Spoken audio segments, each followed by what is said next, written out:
कम्युनिकेशनचा पहिला नियम म्हणजे लिसनिंग. भरपूर लोकांना वाटतं कम्युनिकेशन म्हणजे फक्त बोलायचं. तर विचार करा, देवाने आपल्याला 2 डोळे, 2 कान, मात्र एक तोंड दिलं आहे. हे कशासाठी? डोळे आपला अवतीभवतीचा सगळा डेटा घेणार आणि तुम्हाला सांगणार, हा रंग कोणता आहे, कोण कसे कपडे घालून बसला आहे, कोणाचं पोश्चर कसं आहे, कोणी नर्वस आहे का कोणी खूप जास्त एक्साइटेड. जेव्हा तुमचे डोळे हे नॉन व्हर्बल क्यूज गोळा करत जाणार, तुमचं माइंड एक इंटरप्रिटेशन बनवतो की हा व्यक्ती साहजिकपणे असा असू शकतो.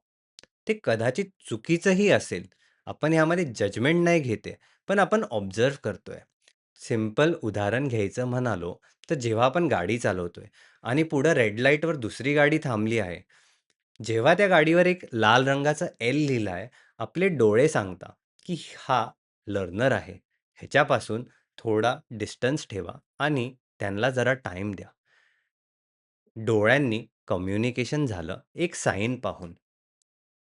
तसंच कानावर जेव्हा आपण येणार, तेव्हा लिसनिंग सर्वात जास्त इम्पॉर्टंट होऊन जातं.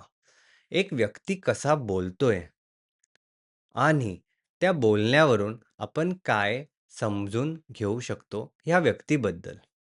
कधी-कधी कोणी खोटं बोलतं, कधी-कधी कोणी खरं बोलतं. तर ती आता आपली एबिलिटी राहते, की हा व्यक्ती कसा आहे? त्यांची बोलण्याची स्टाईल फास्ट आहे का स्लो आहे? 2 मिनिटं अगोदर ते जे म्हणाले, तेच आता कंटिन्युएशनमध्ये बोलत आहे का ते बदलले आहे?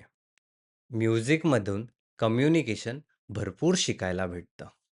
एक व्यक्ती कसा बोलतोय, काय बोलतोय, कसे शब्द वापरतोय, बॉडी लँग्वेज काय आहे, फेशियल रिॲक्शन्स काय आहे आणि ह्या सगळ्यांसोबत सगळ्यात जास्त महत्त्वाची गोष्ट म्हणजे त्या व्यक्तीला काय बोलायचं आहे.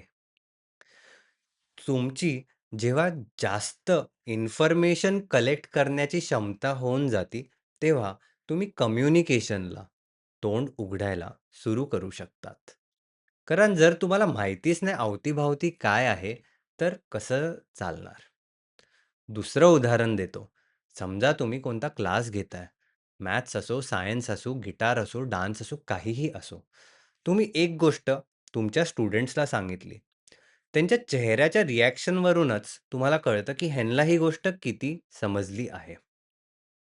जर समजली असणार, तर तुम्ही पुढं कम्युनिकेट करणार. जर समजली नसणार, तर तुम्ही अजून सोपं करून ती गोष्ट सांगणार.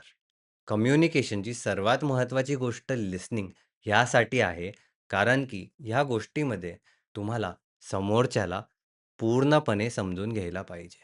आणि एकदा तो व्यक्तीला तुम्ही समजलात, तर तुम्ही तुमचे मुद्दे मांडू शकता आणि त्या मुद्दे मांडल्यानंतर समोरचा व्यक्ती तुम्हाला किती समजून घेतोय, त्यावर डिपेंड करणार, की तुम्हाला एकसोबत काही गोष्टीवर काम करायचं आहे की नाही. कधी-कधी आपण ह्याला एनर्जी मॅच सुद्धा म्हणतो. पुढच्या व्हिडिओवर समजूया एनर्जी मॅच म्हणजे तरी काय?